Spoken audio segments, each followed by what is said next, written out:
Good evening, everyone. Here we are back again with yet another exciting episode of Zest Talks, an initiative by Zest Partners to build a network of extremely energetic and enthusiastic community of professionals in one single platform.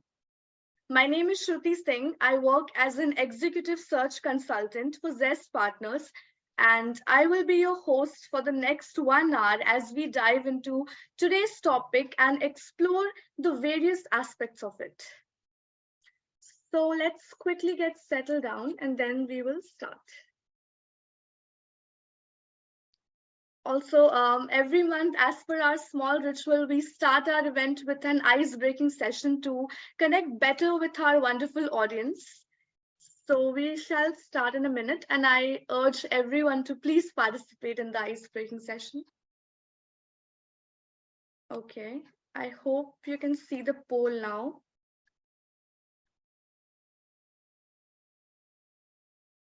So I request each one of you to fill in the poll because I would really love to know which part of the country each of you are joining from.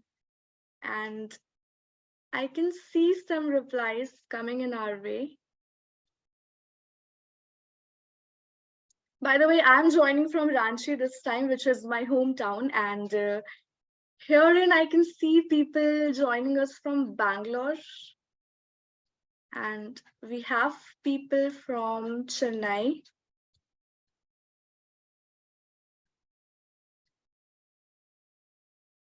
Okay. Yeah, I was actually totally expecting Chennai and Mumbai to be on the top. So moving forward, we have Hyderabad, we have Pune, and I can see people from Bhubaneswar as well. Okay, moving on. So let me quickly know which department you people work in. So I hope you can see the next question on the poll.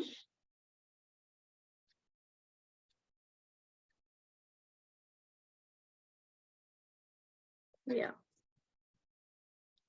I work in recruitment myself, and okay, one thing, whether you are an HR professional, a researcher, or simply interested in staying up to date with the latest trends and developments, I am confident that you will find this webinar really very informative, engaging, and thought-provoking for sure. So we will be moving forward now. Okay. So how is everyone feeling today?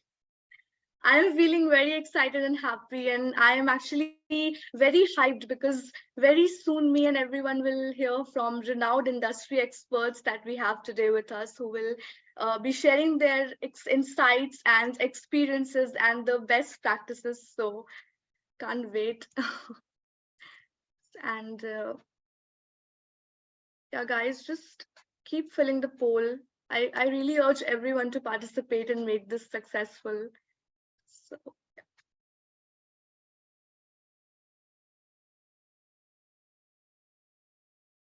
okay, so I can see the audience seems very excited too, and some of them are actually getting impatient. Okay, in a few seconds, I'll be closing the poll. So till then, let the replies come in. So people are happy and looking forward to hearing our speakers. Okay, the one thing is that the audience never failed to impress me with all the enthusiasm and the excitement. And I'm pretty sure that my team feels the same way. Okay. Okay, I think now it's time to end the poll and move forward. So thank you so much, guys, for participating. Moving forward, today we present to you the 7th episode of Zest Talks. We know that many of you have busy schedules, and we want to extend a big thank you to our audience for joining us today. Your presence and engagement makes this webinar all the more valuable. Now, before we begin, quickly let's go through the guidelines for the webinar. Okay, I hope my screen is visible to everyone. The content discussed and presented belongs solely to Zest partners. To ensure the quality, both chat and mic have been disabled, and the chat will be open following the end of the discussion for question and answer. And lastly, for technical support, get in touch with Sudam, our IT admin support. I would request everyone to please note down the contact number displayed on the screen.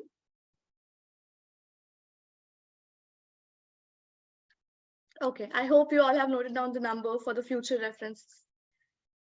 Now moving forward, on behalf of the upcoming Women's Day, in today's episode of Zest Talks, we will be talking about powering change, women as agents of transformation in business, to talk about how the organizations can benefit from having more women in the leadership roles by forging a better connection with their customers, inspiring other women employees, and boosting the employee engagement, and much more.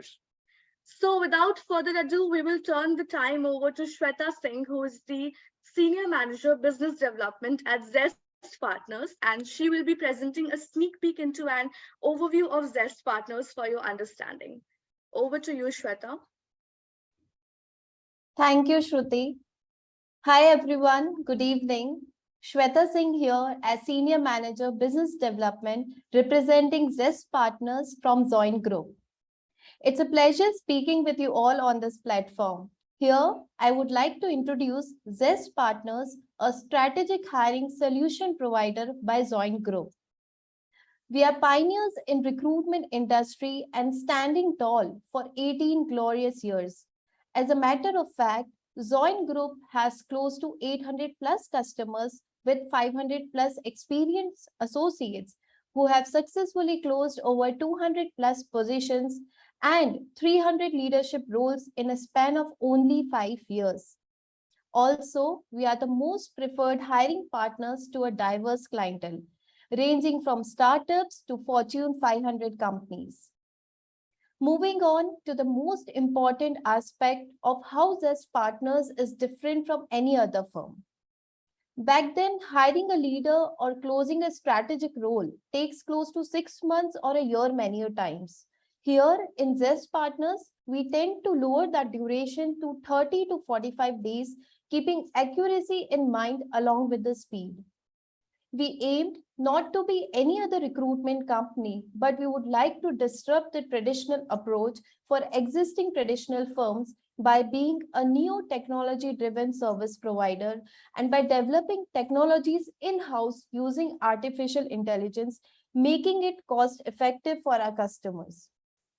Zest has a seasoned team of experienced professionals coming from tier A colleges and universities who understand the challenges and depth of strategic roles. Zest has talent advisory whose industry expertise helps us in the evaluation and consults us in finding the best fit for our clients. Zest offers several benefits in boosting our clients' company's reputation by doing talent branding. Zest makes sure to understand clients' hiring problems and have a customized approach towards them because every hiring needs a different preview to solve. Having said the difference, let's throw some light on our approach. There are 5 key parameters which Zest follows. For any project to be successfully executed, first and foremost important thing is strategy, wherein we set the process, methodologies, project parameters, expectations, calibrate benchmarks, and comprehend with clients' involvement. Feature that develops understanding and decision making is research. And so is our next step of approach, which includes market mapping, talent landscaping, identifying potential candidates, adding customized notes, and evaluation. Our third parameter of approach helps us in engagement and building relationship with the candidates, which is outreach, wherein we speak, we advise, suggest, pre-screen the candidates whose interest and role fit according to clients' expectation using our talent advisory industry experts. The most important aspect, which is for mutual benefit, is decision, which includes collecting feedbacks, reference check, background check, and helping in guiding client for evaluation. Now comes the final stage of our approach, that is close and grow. Here, we help our clients in candidates placement, keeping the evaluation in front, which is done by a seasoned team of experienced professionals. Moving on to our next slide, here are some names of our clientele for whom we were successfully able to close strategic roles. Which brings us to the end of our presentation. Thank you so much for having me. Feel free to contact us for exploring strategic hiring avenues. Have a great day ahead. Thank you. Thank you, Shweta.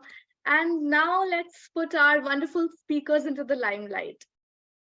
So I hope my screen is visible to everyone. No. It's not? Okay. Yeah. So we have with us Arundhati Mukherjee. Arundhati is a seasoned marketing leader with over 25 years of experience in diverse industries. She is the founder and director of RO Consulting, where she leverages her extensive knowledge of global marketing best practices and growth strategies. Previously, she was the former group of CMO of CK Birla Group and the director of marketing services at Accenture. She is also an alumnus of Harvard Business School and the University of California, Berkeley, and serves as a mentor for NASSCOM's 10,000 Startup Program. Arundhati, being such a dedicated professional, I am sure there's a lot we will get to learn from her today. So a very warm welcome to you, Arundhati. Okay, moving forward, next we have with us Monica Jasuja. With over 20 years of experience in the financial services industry, Monica is a highly accomplished product leader and digital business executive. Being an alumnus of DU, she has a proven track record of managing multi-year strategic initiatives and has international exposure across the United States, Singapore, Taiwan, and India. Throughout her career, Monica has demonstrated her expertise in creating new revenue opportunities and expanding the payment rails in India. She has been a key driver in spearheading a new vertical for large digital players and emerging fintech. Monica's vast experience and diverse background make her a valuable asset to GoTo Financial and the industry at large. And we cordially invite you today, Monica. Okay, next we have with us Anu Pieskar. Anu is a specialist in diversity, equity, and inclusion with over 16 years of experience in a Big Four company. She currently serves as the Associate Director of Diversity, Equity, and Inclusion at Deloitte. Anu holds degrees from NIT Surat and the University of Bradford and has previously worked with companies such as Tech Mahindra and Wipro Technologies. With her extensive knowledge and skills, she has demonstrated exceptional program management and has been able to drive and execute the cross-business programs, learning and development interventions, communications, and building eminence. Her hardworking nature and consistency in delivering projects has been commendable, and she has provided valuable insight that has helped to give a very logical and critical direction to the subject at hand. We are really honored to have you here with us today, Anu. And next we have with us the moderator for today's event, which is Mugdha Pradhan. Mugdha, the CEO and founder of iThrive, a functional nutrition company that focuses on creating the healthier, happier lifestyle, disease-free communities across the world. Mugdha's work not only focuses on helping people solve their physical health issues, but also complex mental, emotional, and spiritual health issues through an invite-only program called Embracing the Human Experience. Her ability to juggle multiple responsibilities is unparalleled, and she brings joy and laughter to her workplace, earning the title of Happiness Officer at her previous job. Overall, Mugdha is an ambitious, wise, and insightful leader who is dedicated to creating a better world through her work. I delightfully welcome you, Mugdha. Wow, Okay. thank you. That was You're quite an introduction. Sure. Okay, moving forward. Now we are going towards what we all were looking forward to. So just to give you a small heads up, if you have any questions during the presentation, please type them into the Q&A box in your Zoom control panel. You can see the Q&A box icon at the bottom of your screen, and we are also streaming live on LinkedIn through Zest Partners account. The link is shared in the Q&A box. The live viewers can also drop your questions in the comment box, and the questions shall be taken by the panelists post-discussion. So now I respectfully invite Mugdha to take over the session.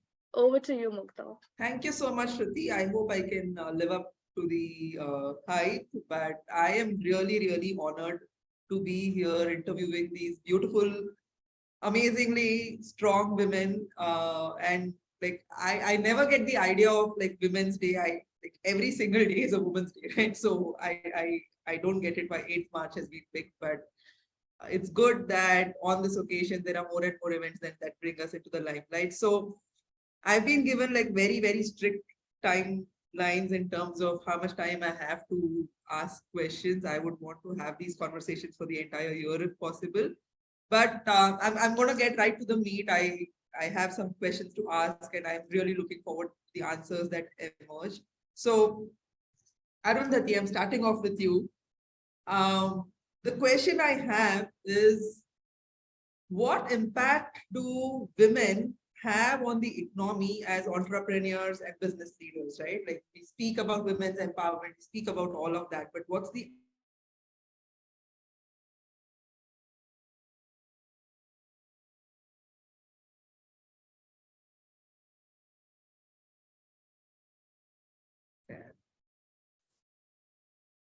Okay. Did you lose Sorry, me? Mugdha, I lost your question. The Yeah, last I know. part of your Wait, question. this is like the Murphy's Law in action, right? Like Yeah. when, give me a minute, I'll just switch my Wi-Fi and get onto a more stable one.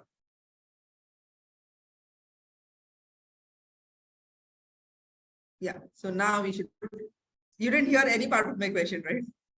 You had just started off. Beyond that, I couldn't. All right, I go back to my question. So my question was, what impact do women have on the economy as entrepreneurs and business leaders? You know, we often hear about women's empowerment. We say that women should be given equal opportunity, but I just want to bring it into the limelight. Like, what is the real impact we have on the economy as entrepreneurs and business leaders? You know, I mean, it's very simple. If I say it in 2 words, it's trillions of dollars, right? You know, so it's as simple as that. Now, if you want me to explain why you know, women control trillions of dollars of workforce today, 25 in India. Let me be specific. Let me not go and talk about world peace. You know, let's talk about specifics in India. 25% is the highest ever that, you know, 1 out of 4 women are in the workforce. It actually fell during and after the lockdown of COVID. It went down to, I think, 19% or something like that. But it has been steadily going up. But still, even then, the highest ever was 25%. That is, you know, that is not a good number to have, right? There are, and if you think that this number is unduly affected by rural women not being employed, that is not true. It is the same. The number is very similar, you know, plus minus a little bit here and there for urban as well as rural. It's pretty much the same. So then, you know, what is the challenge? Why are educated women not contributing to the formal economy? Because, you know, out of these 25 women, 25 out of 100, 1 out of 4, there are the 3 out of 4 who are contributing. There's no unemployed women, right? You know, they are sitting at home doing work that is either economy related, but is getting accounted for in their family, and it is not accounted to them, or there is, unpaid work, right, which could have added to the economy by hiring somebody, but they are doing the work themselves, being overqualified to do that work, but they're still doing something for which they're overqualified. So there are three types of employment. One is the formal, which is 22-23% right now, maybe slightly less than that. And then there is the people who are contributing to the economy, but it is not getting accounted to them. And the third is actually unpaid labor, which is they are substituting paid labor, right? So every woman is unemployed, but they're not adding to the economy. That said, will women, can women add to the economy? Absolutely. If, let's say, 70% of the women work, 7 out of 10 women work, it's a no-brainer, right? That many, that much of GDP contribution increases. Yep. Our demographic dividend, we talk a lot about our demographic dividend. There are two things which are really, contributing to the fact that we are not taking advantage of the demographic dividend of India. One is education, and the other is women's employment. So what is the value of having, a large population? There's a lot of advantages of having a large population. We only see the disadvantage, but I think, given that our per square kilometer number of people is not so bad, it's not very crowded as a country in terms of resources as well. But what is happening is a lot of people are not a part of the workforce because they're not educated, and a lot of people who are not in the workforce are the women, right? So our population, the advantage, the demographic dividend that we have is severely curtailed because of these two factors. And these are the two factors that maybe we need to take care of. How do we get more educated people into the economy? Number one. Number two is, how can we make more people educated? Right? So more educated people and more educated people into the economy. And that is what is required. And and that is the cost of not doing it is trillions of dollars. It's very, very, very simple. I don't want to simplify things, but at the end of the day, if you want to do something, you need to break it down and say in simple words, these are the two things to do. This is the impact. If I give you a very complex answer, then there is no way forward on that. Yeah, we'll leave the complex answers for the strategists and the politicians, and we really actually, which is what women do, we break things down and create simple solutions out of it. Very but nice. Thank you for answering that, and it's such an immense number, and I like the point that you brought up, right? Like the women who choose to be at home, or even who took a break even during COVID, that work that they do, that entire amount is really unaccounted for, right? If had they been at the workforce, what they would contribute to the economy through their own work, and then what would have come into the economy because of hiring the allied support that they would have needed. So completely unaccounted, underpaid roles that sometimes women occupy. But thank you for your insights on that question. Monica, the next question is for you. How do you really navigate the challenges of being a woman in a male-dominated industry, right? Like, I know now there is a slightly higher amount of parity, but even then, when you would have started off your career, it must have been a pretty male-dominated industry. So how do you navigate the challenges of doing that? Honestly, Mukta, it still is. So okay. I think there's never a day in my life where I don't think about the basic gender difference that we encounter, right from men's toilets being very easily available and distinctly viewable from whichever meeting room you're in, versus women toilets, even in banks, not being as accessible. So these are small things, but I think in the industry that I am, there is obviously a skew.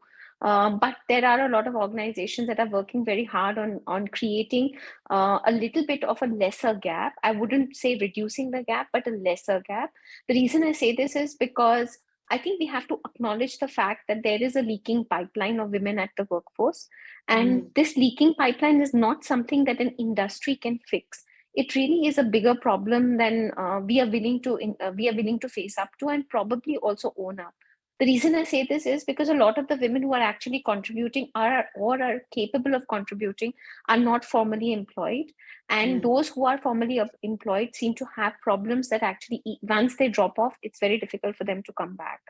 And financial services as an industry in that sense is a challenge, and it's pretty complex, and people think that it's all about technical stuff, which is why we need to break things down, like you said very beautifully earlier. But having said that, in terms of the industry, we've had women, especially in India, lead financial services and be one of the pioneers in breaking that glass ceiling that existed, with many of them now taking very severe, prominent positions as board members, etc. So they definitely have shown the way forward. But having said that, there's still a very, very wide gap. Now, in terms of actually practical examples as well as solutions, is that when you are at the workplace, rather than thinking about the gender divide and almost letting it consume you, it's important to acknowledge it, but then move forward. Because if you are playing football in a football field, you can't be complaining about the football rules and wanting fairness associated with, say, cricket, as it should apply, and third umpires and the ability to probably have a free hit, etc. It doesn't work that way. So we have to be able to go past that. And once you do, I think it becomes a lot more easier. Males are very good allies to have to be able to further your career ambitions, as well as, of course, have a culture that promotes the growth of everyone. So I don't think we should be looking at them as enemies in either which way, and actually help them understand what it takes for us and how we are different. But yes, it takes to be a very strong voice to be heard in the room. I wish there were more women so that we can amplify each other's voices. But yes, the gender difference is quite strong. Yeah, and it's the reverse here at iThrive, right? Because the world of nutrition is mostly a woman dominated, so we hire men for diversity roles.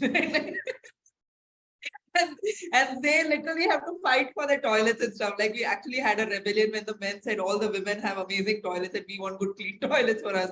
So it's the reverse here, but it's fun to watch after having spent some amount of time in the corporate world to see that, the dynamics it's really just about majority, right? And the dynamics shifts so easily. But anyway, I think great answer. I love that analogy about playing football and then complaining about it being football, right? So yeah, no complaints. Just that's what I tell my team also. Just do what you're most capable of, right? As if there were no rules around you, and you'll shine irrespective of what you're doing. I know the next question for you. How can businesses support women as agents of change? Thank you. Thanks, Mugdha. Good afternoon, everyone. I think women can easily, act as agents of change. First of all, I think it's the leadership who needs to acknowledge the reality that there is an unequal playing field. And like Monica mentioned, there is a leaky pipeline that exists. Even today, with the number of women declining rapidly, the more the senior the position in the leadership.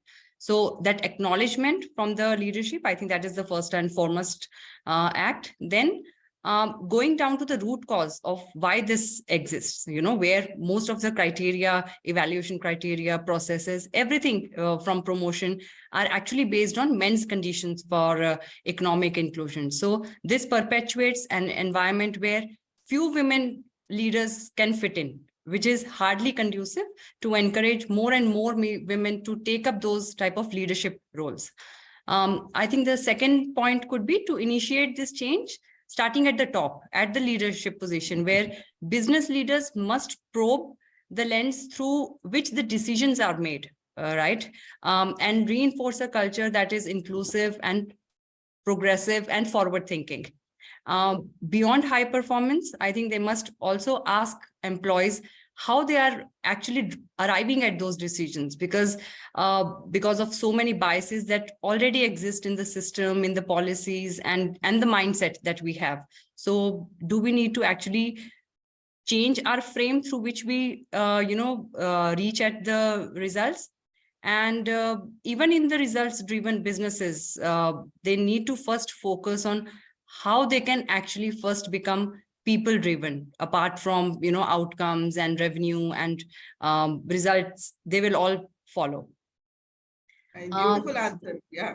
And one more thing, I think women need to take up those key decision making and innovative positions where they are able to contribute meaningfully, right, to that organizational transformation. It will not only just help in the role modeling, but it will also create that butterfly effect or the flywheel effect that we call it, that will help in shifting those dynamics in the organization. So if there are critical mass of women in the boardrooms, in the leadership positions, and the way they bring the fresh perspectives to decision making, to collaboration and to problem solving, I think things can change a lot.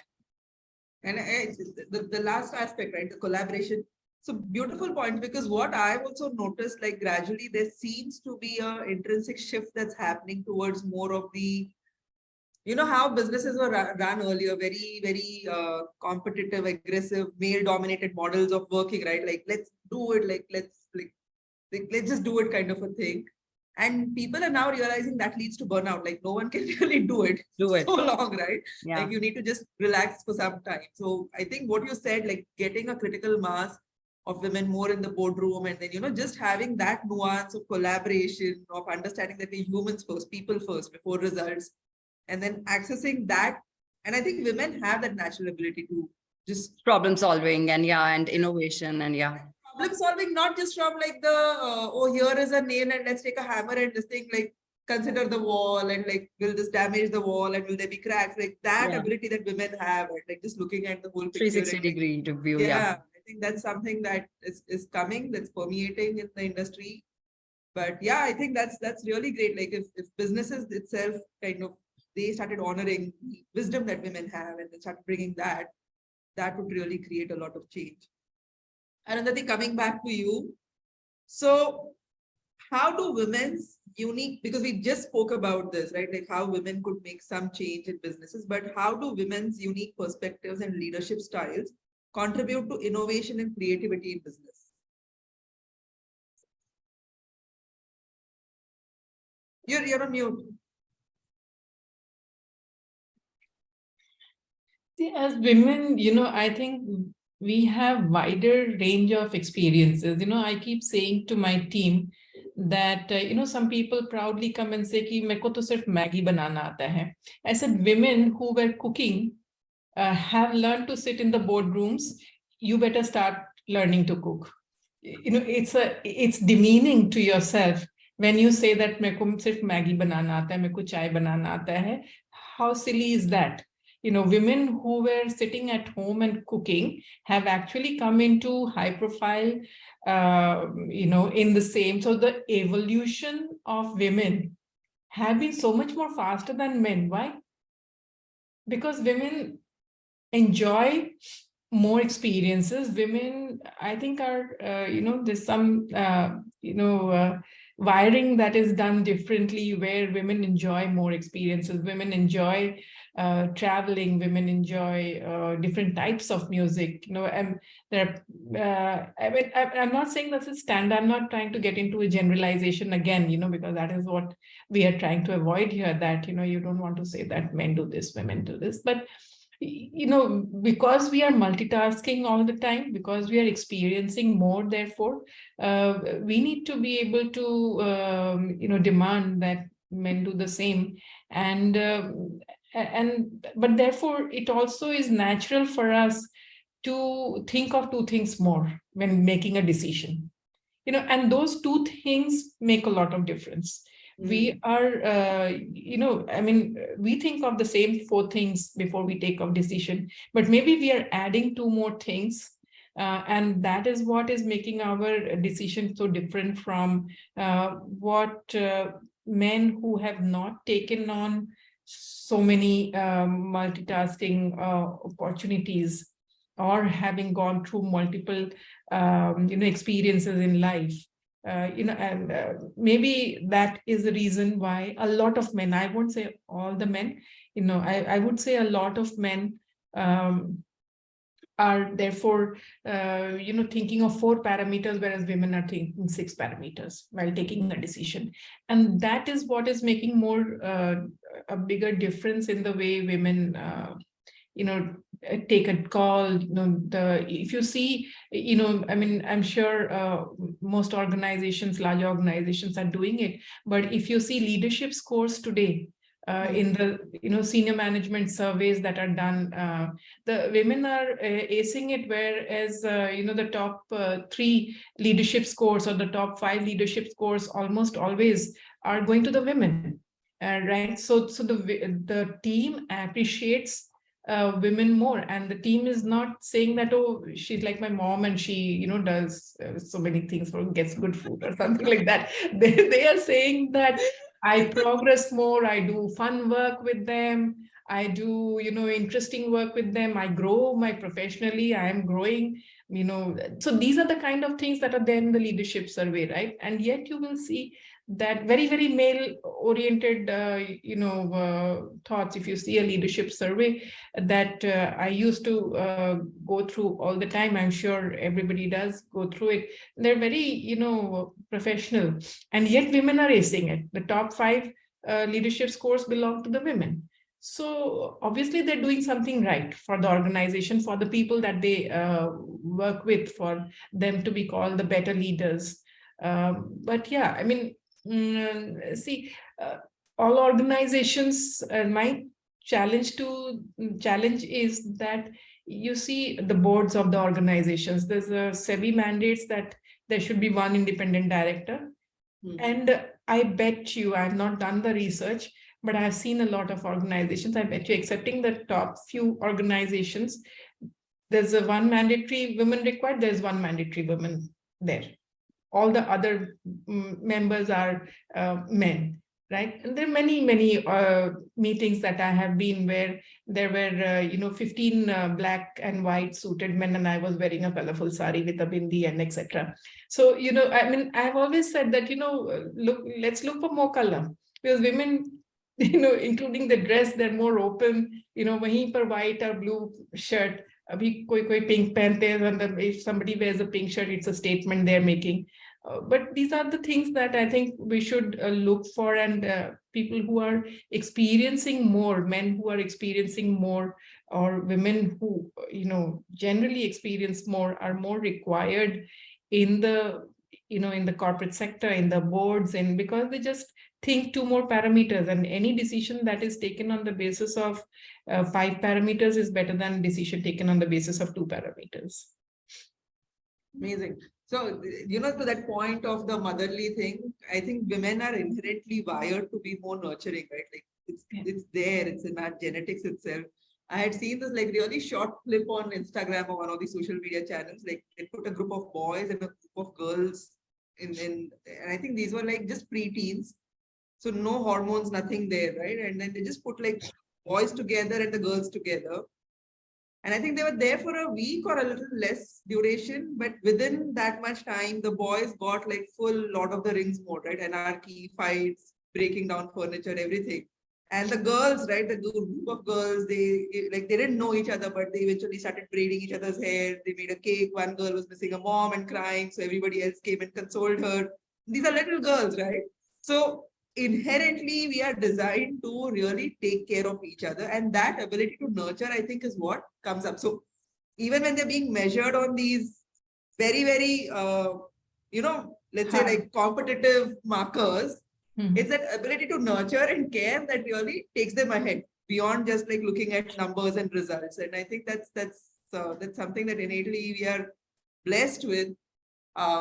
Also the creative aspect you spoke of, right? Like we like more experiences, so we create more experiences, and then we bring in color. It's something that the dreary world of corporate India desperately needs more of, I think. So yeah.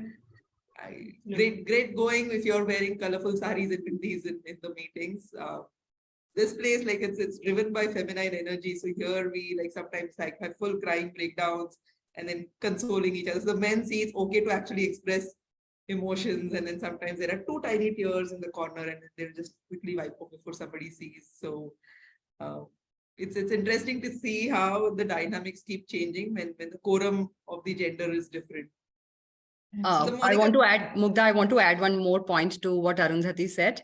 It's not just about increasing diversity in the boardrooms or in the executive teams. It's just not about giving, a seat to women at the table, but also to give them the voice, to give them the authority to speak. So hearing them, listening to their thoughts and all, that is also important than just meeting the compliance, the so-called compliance that, okay, we need to meet the law and the legalities, but it's about also giving them the voice. And that is the reason why you have added that diversity to the boardroom and the executive teams. So that's important as well. yep. All right, Monica, coming back to you. How do you balance your professional and personal responsibilities, and what strategies have you found to be the most effective? Not having a strategy is a good strategy in my case. I'm just joking about this because I don't know about, and I saw the question on the chat as well. So there are a lot of questions that will typically come in on Women's Day about work-life balance. And it's assumed that only women need balance because unfortunately it also means, and there's an implication that women are managing more than work at work. Therefore, they need balance, which is a really strange way of putting things because ultimately, and I think Arundhati has said this earlier, I don't think there's any joy and a badge of honor to be saying that I don't know how to do this and this is not my job. Of studies where women have actually been burdened and saddled with even more responsibility. Aging populations are also becoming their responsibility as household members. And at this point, as the most responsible household member, and this does not say that men are not doing their duty. I think there's a gender divide also in terms of how we manage our responsibilities. So when it comes to work-life balance, or I personally feel that it's work-life integration, I don't think that there's any shame in admitting that there are going to be times where you're going to take work home. There are going to be times where you have to sit on weekends and work on presentations and do rehearsals. And there are going to be plenty of weekends where you'll be studying or you'll be reading or you'll be researching because you need to be one step ahead. And if you are a people manager, you need to also be managing teams. And therefore, you need to be at your best, which means unwinding, winding down, learning, unlearning, almost also letting the steam out at the same time, letting the positive energy flow in. That requires work. And men do it differently, women do it differently. We all know that. And therefore, I don't actually I'm not embarrassed by the fact that my weekends are spent in doing things that I like doing, which are mostly related to work. And maybe people will say that I'm not managing this well and this will lead to burnout. But this is just the way I manage because I need to be at my best 5 days of the week. Personally, in the last few years, I followed a meditation practice, which I'm extremely proud to say is really calming. At the same time, it's very empowering when you're doing things for yourself. So my morning typically tends to start off very early. And that's, people call it my me time. I actually call it my meditation time, and that's my time to recharge my batteries, and then followed by everything else that everybody else does. But I personally, honestly, in these times that we are living in, I don't see how a strategy will work. It almost has to be a day-long war with what else is going on the outside world to keep the inner world little peaceful and calm, and then manage work so that you're a decent person both at work and outside of work. Yeah, it's the same for me. Like people ask this, right? Professional, personal life. For me, it's one. Like I'm one entity, I'm one individual. I'm here heading iThrive, and like this is who I am, right? So if my personal life was completely opposite of what I am supposed to do at work, I would be in such dissonance that I'd neither be happy on my own and I'd never be happy at work either, right? So, and I love that because for me also that meditation practice in the morning is what really, if I don't do that, I feel very ungrounded because there's so much, right, going on. So there has to be that one grounding, centering activity. Do you guys also meditate, Anu, Arundhati? I do yoga. I don't really, I'm not able to do meditation. I'm learning to do, but I haven't reached that level yet to be able to meditate. For me, reading is where I, clean up my head and put some new stuff there. So that's been my space since I was a little kid. my refuge was reading, and that's what helps me. We all have this little cave that we retreat into, right? For you, it's reading. For Anu, it's yoga. For Monica, me, it's like that meditation. So a little bit of cave woman time, and then we can come back and deal with the world outside.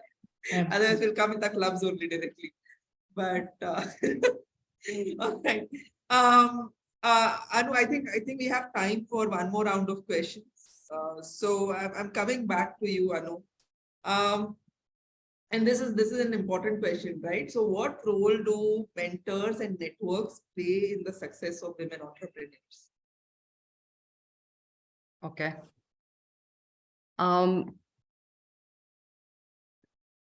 Mentors are really very, very important, especially for the women colleagues, I believe, because women don't receive the same level of sponsorship or mentorship or coaching that often leads to success for their male counterparts in the organizations, right? And which creates that significant pipeline problem that we don't have. At least in my organization, we see there are a lot of women who drop out at manager level. So there is already a leaky problem. And then there is a problem that, there are very lesser and lesser women who are getting promoted or who are taking up those leadership roles. So it's really important to accelerate the rate at which we advance our women into the leadership roles. And that is where I think mentorship, sponsorship, and coaching and these type of programs can do wonders to get women to those levels that they could, make that difference or transformation in the businesses. So at Deloitte, we have a lot of sponsorship wave programs where we have, the senior partners of the firm mapped to women, and they advocate for those women, they mentor those women throughout the year, and they make sure that women get those opportunities which can help them to, with the stretch goals and meeting those outcomes that help them to get promoted to the next level.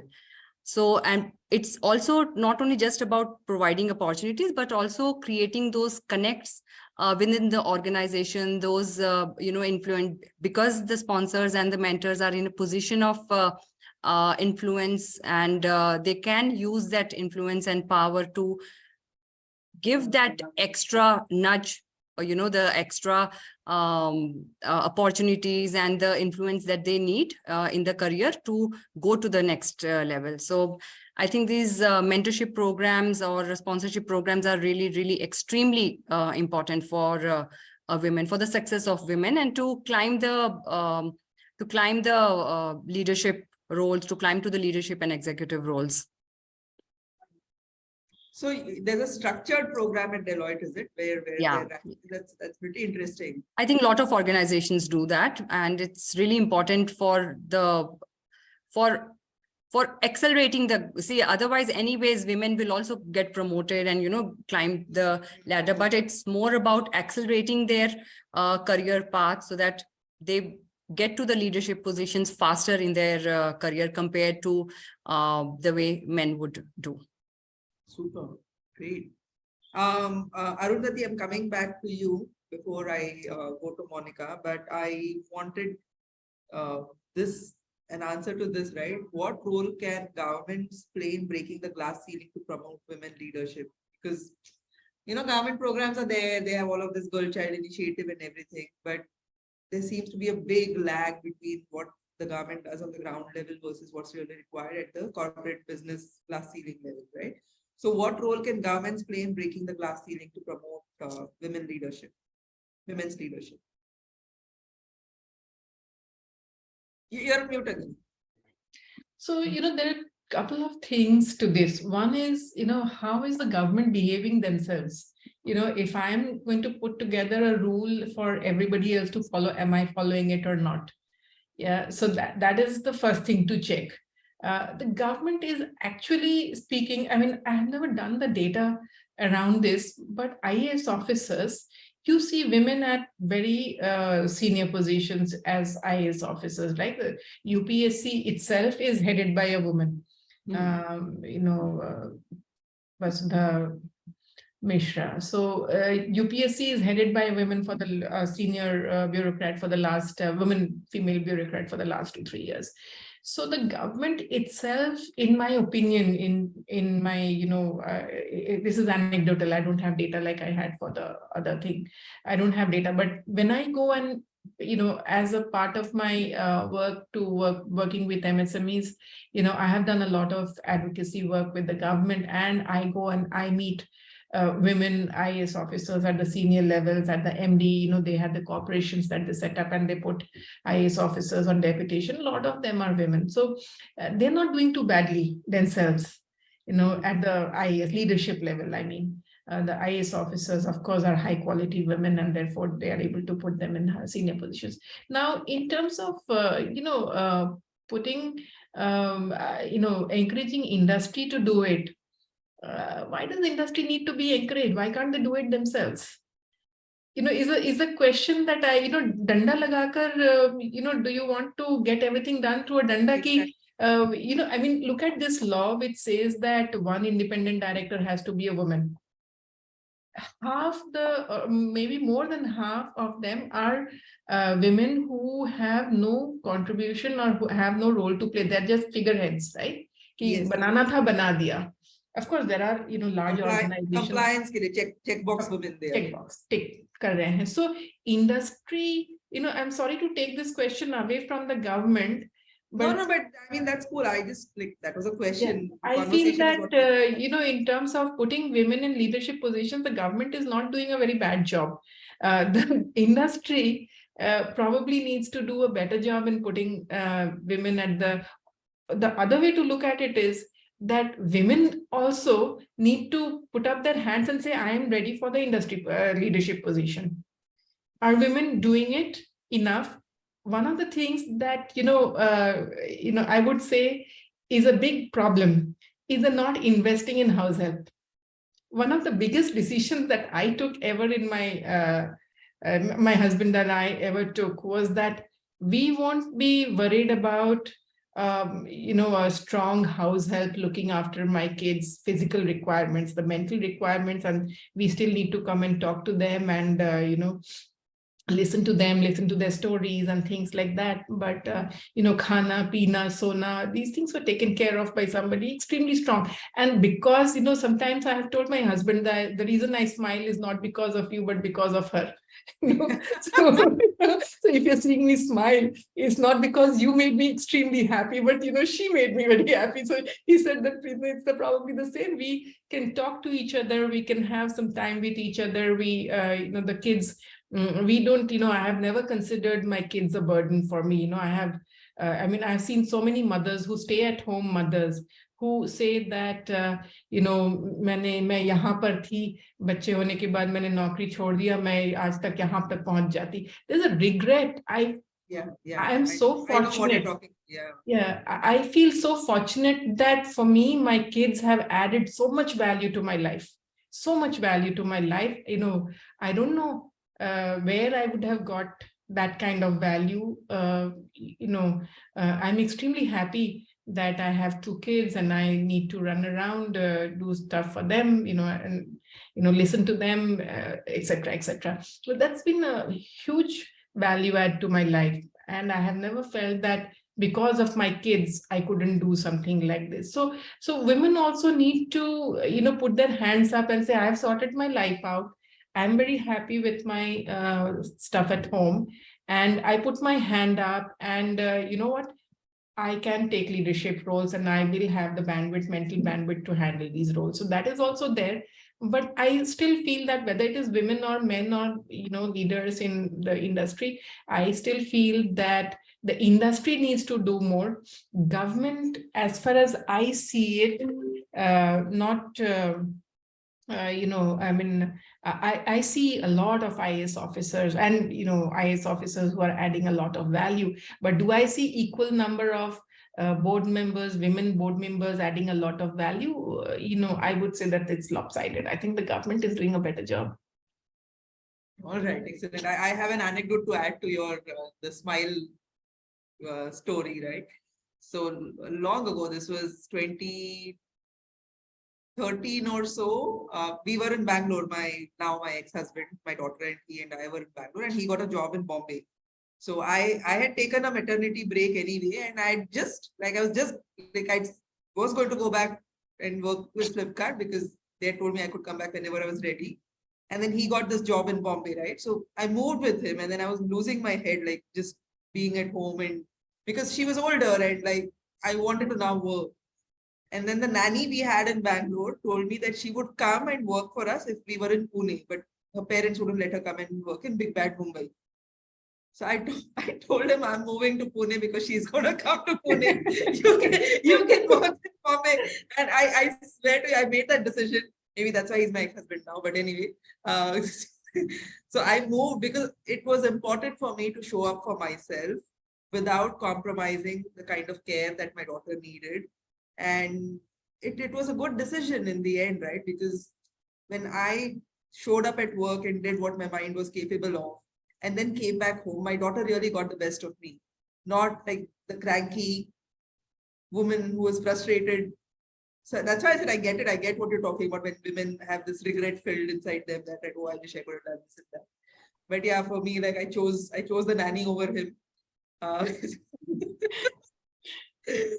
But it's and that's something I share because sometimes women think it's impossible to make those kind of decisions because of society's constructs, right, and all of that. But I mean, going off the entire government point, in the end, it really is in our own hands about how much impact we can make in our own careers and our own lives.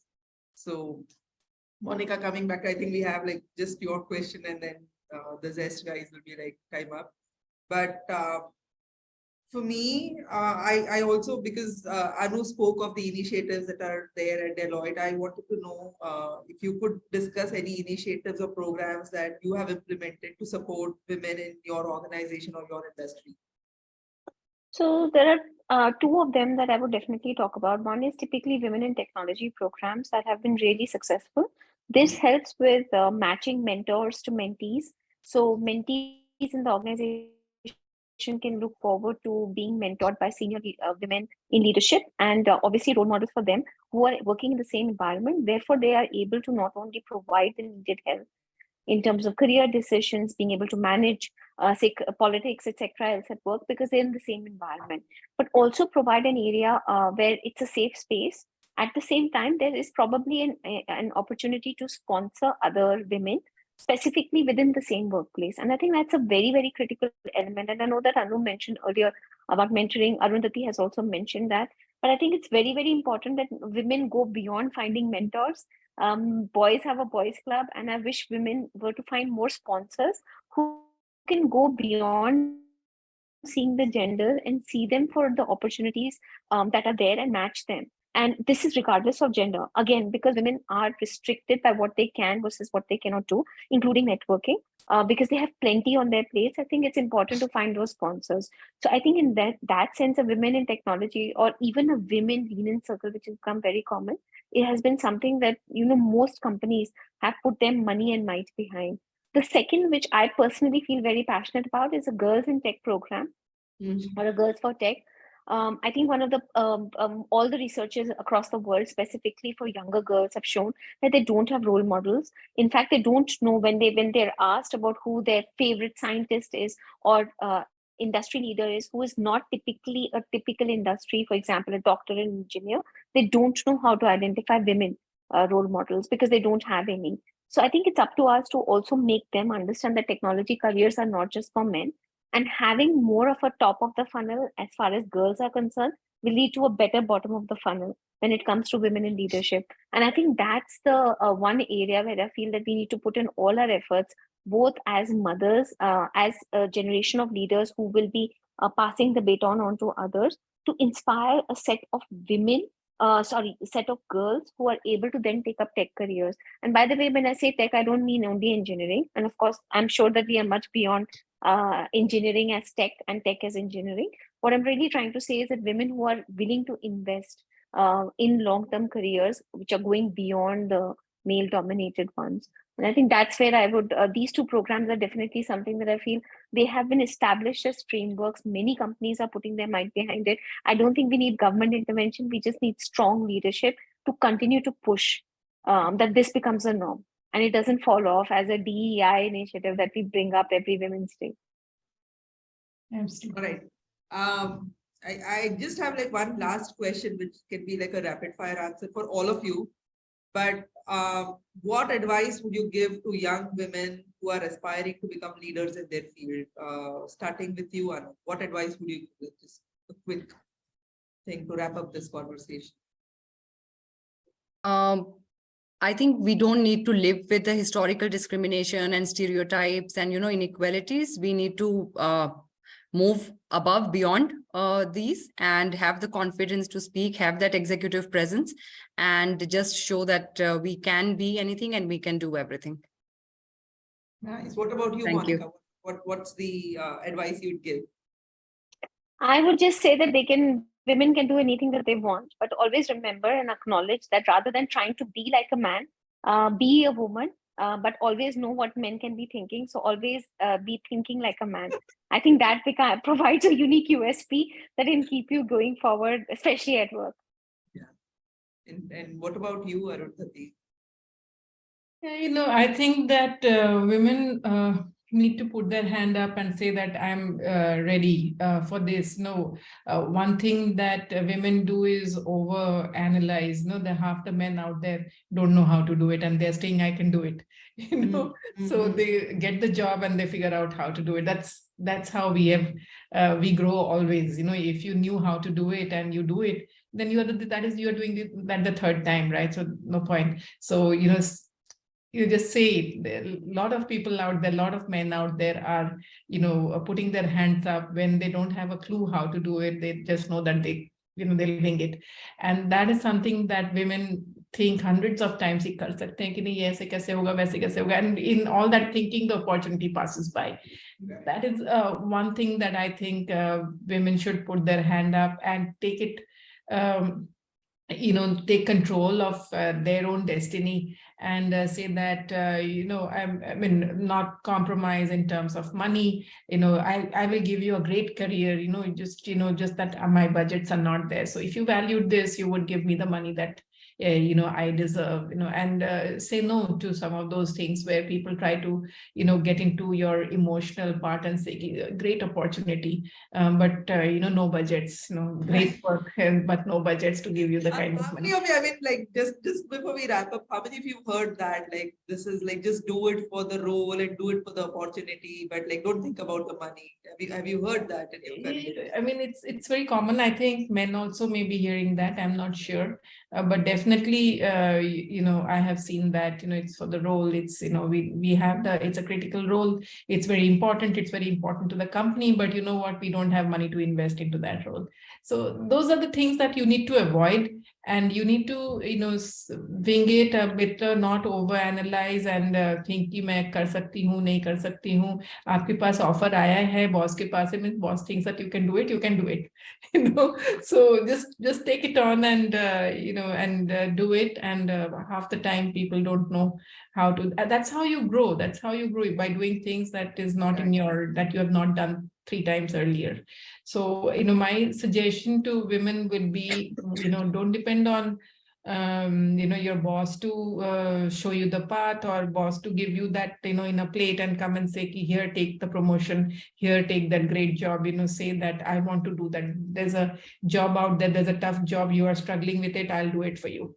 And I need your guidance, but I'll do it for you. So those are the kind of opportunities that women should be looking for, and saying that having that self-belief and ability to do it. And the second thing I would say, that invest in a strong support system at home. Cool. So including your, make sure that your kids love your husband. So beautiful points, and what a lovely conversation. I think, Shruti, would you be looking at the audience questions and then taking those? I think that will be done by you, Mugdha. Okay, all right. Like, Right. yeah. Just wasn't sure. Okay, let's see which of these have we not. Okay, what can be done to address the gender pay gap in the business world? Who wants to take this question? Monica, you? I'm not representing HR, but I will say this, that I think as a woman leader, you have to acknowledge that there will be a gender pay gap. You have to be willing to make the corrections. Second thing is, I think most leaders do acknowledge and you want to work in organizations that are willing to address this, but make it a priority to when you are being employed to actually ask about salary grades and be very clever about negotiating your salary. I think that's one way of correcting. Rather than depending on others to do it for us, I think it's important that we figure out our own boys club to figure out the ranges and be proactive in being able to talk about money matters instead of relegating it to one of those things that, you know, whatever, give me whatever you deserve. I think women need to be equally responsible for this, and they shy away from these conversations. It's one of those Yeah. conversations we need to learn to master. I think this is a like that self-responsibility aspect is something that you also spoke about, Arundhati, and you're speaking about as well, Monica, right? Like you have to know your intrinsic value and you have to like ask for it with courage, right? Like if you aren't going to stand up for yourself, no one will. So knowing what you're worth, knowing what your value is, knowing what you're bringing to the table, and like if that is not being honored, then even having the courage to kind of get up from the table and walk away and find another table is really what you have to do. So that gender pay gap closes the more women stand up and say that no, if a man gets this much for this role, then I deserve more if I'm doing better than him, kind of a thing, right? So I think the responsibility is mostly on us only. And even the companies need to acknowledge the fact that there is a gender pay gap. Maybe it was a historical problem and legacy systems and practices, Right. but companies need to acknowledge, the HR leadership needs to acknowledge and make those corrections as soon as possible and do those audits on annual basis to make sure that those those gender pay gaps don't creep back because of the mindset of the people. Yeah, in fact, even when I'm sorry, you were saying something, Arundhati. Yeah, I would also like to add, see, in senior positions, we are also hiring people, right? Yeah. So, so that we also have that responsibility that, by when we are trying to change, we ensure that, in my team, there is no gender pay gap. Yes. Right? When I set the stone rolling in my team, it rolls down all the way in my team. I have had those questions from people. HR these days is too sensitive to say that ki isko kam do, usko kyun zyada de rahe ho, isko kyun. So I had these questions coming to me saying that it doesn't come directly, it comes indirectly, saying that if she is coming at this pay, why are you giving her 100% hike? Yeah. So I said that next time when you give me a budget to for the next year's hike, then I am not going to put 100% of my money into one person. You give me a limited amount of budget to put into my team, and at that time I want to be sure that I'm able to give high performers good amount of money, etc., and budget it properly, rather than one person who is so badly paid that I have no option but to take away 20% of my budget and give it to her. So it doesn't come, it doesn't come very straight off saying that, it's a, give her low, but it comes like, she's coming at this pay, you give her a 20% hike, you give her a 30% hike. Why are you giving 100% hike? So some girl who has come, or some woman who has come at a very low salary, but I'm taking I think that person is capable of doing the job that I have assigned, and I have a budget that I have already assigned, pay that budget. No matter who decides what my companies, what my teams pay should be, the previous organization or me, right? What I've realized, even like, because we're doing this third round of funding right now at iThrive, right? And then I keep looking at the statistics. So apparently, like women founders, I don't even sit and acknowledge and go with the reality that, oh, as a woman, I might get lesser pay and all of that, right? I've always asked for what I knew I was worth, and I've always gotten paid for that much. Yeah. But now that I'm going into this funding stuff, right, I see that like there's such a big gap even there, like how male founders get funded versus how women founders get funded. There's a 32% gap. And it's insane. Like some of the brightest ideas come from these women founders, right? Women leaders have shown to be more structured and more, they'll sustain a business more than just start something and quickly sell it off, exit and move on. But still that gap is there. And because like a lot of the VCs are run by mostly male, it's a male dominated industry there, right? So that thing, that gap that's there, it pervades everywhere, not just at like salary level, but even in terms of funding and investments, everywhere it's there. So that's like, I'm like, salary, I don't have to worry about. I'm the CEO of my company, but now I'm sitting and like fighting for the gender gap there at the funding level. But these beliefs are totally deep rooted, no? Everywhere we go, in the systems, and also like that very, very ideal deep. setup of a ideal business, and it cannot be run by a woman. So that investment and the capital will not come to the women-owned businesses. So when and I am like a solo founder, this company was founded by me, right? And then we do have a really strong team. I have a really great COO. But the assumption always is that it's a co-founded company between him and me. And then he corrects them and says like, no, I'm not the founder and she's the one, and you talk to her and talk business to her. But it's there, like it's very, very deep rooted at a subconscious, collective unconscious level itself. Okay, this question, how can businesses promote work-life balance for their female employees? But why just female employees? all employees, right? But how can businesses promote work-life balance for their female employees? Gaurav has asked that question. You want to take that, Anu? Sure, Mugdha. So I think first, leadership companies need to acknowledge that there is no level playing field.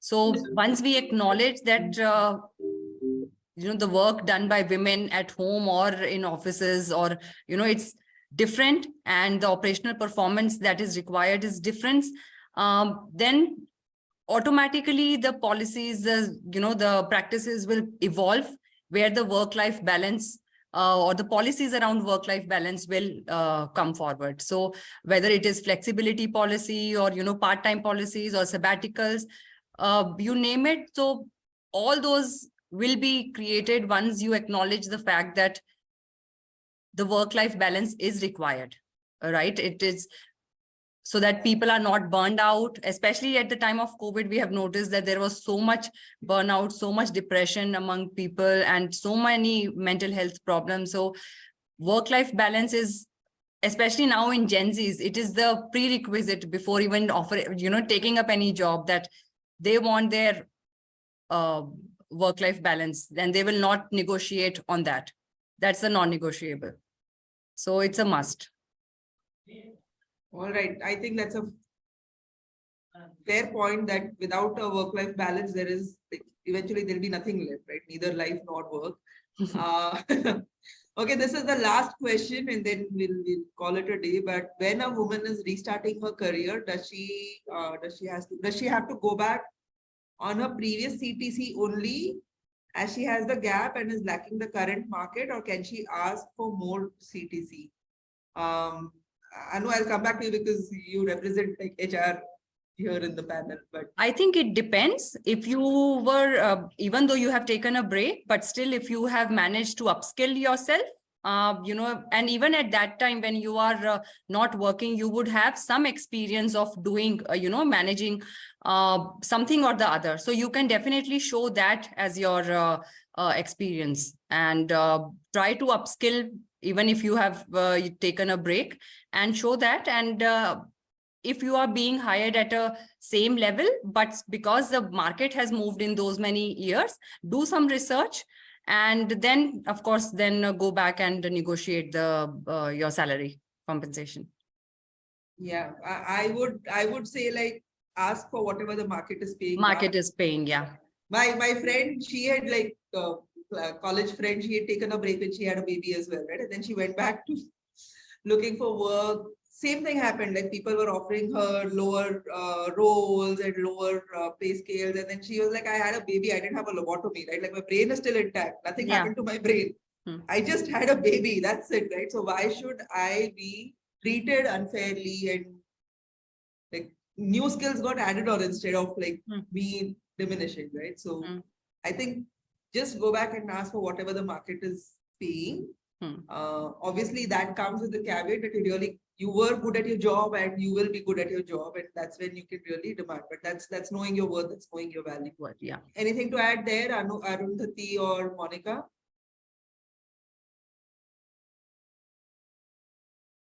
You're on mute.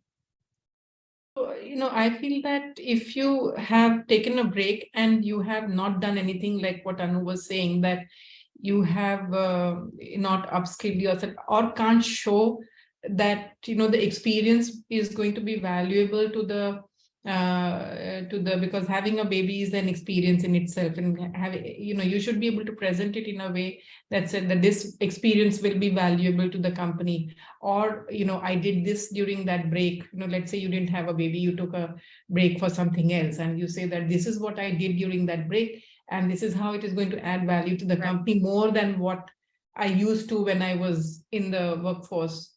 And if you can explain it that way, then you can ask for a higher pay because you're contributing at a higher level than when you had left last time. But if you come and position yourself at the same place that you were in, then you should expect the same pay. Right. Anything to add there, Monica? I personally feel that we should normalize taking breaks.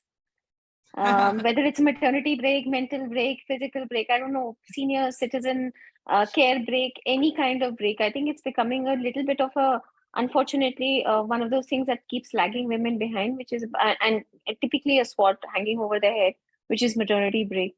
And I don't know how the men feel about this, but they should be okay to take a break sometimes as well. No, I think it should be okay for HR to never ask, why did you take a break? And instead ask, what did you learn in the break? Or how did you spend your break? I think that would be a better question to ask, so that it's okay, and it's okay for all of us to not fight for things. I think Arundhati has said this really well. If you've learned something and you really feel that you need to be pegged at a position at which is higher, please go ahead, interview. If you're good for the job, obviously you're going to get that pay. And if you feel that you've not and you're coming back to the same position a little rusty, I think that's where you also need to evaluate and be fair. Because at that point, it would be easier to find a candidate who is obviously doesn't have those rough edges. I don't think we should demonize even companies who are looking for candidates who are ready to get off the blocks. But I really appreciate also what companies and the efforts that companies are doing right now to bring women, especially returning moms, back to the workforce, and we have to acknowledge that. Yeah. And they are even ready to upskill them and, put them in an internship program for 2 to 3 months so that they are back to where they left. Because sometimes the technology becomes obsolete on which they were working on, or, there are some laws that have changed. And if you are an audit or tax consultant, so you need to upskill yourself anyways. So, but companies are definitely making efforts to get women back to work. True. Yeah, I would also think that at up to a particular level, I think senior manager level, etc. There's a lot of effort to bring. I think where companies, industry is lacking is at the at the top level, at the board level, the leadership level. That is where I think industry needs to perhaps maybe the numbers will prove me wrong, but I think that my experience has been that there's a lot of women in the leadership position in the government.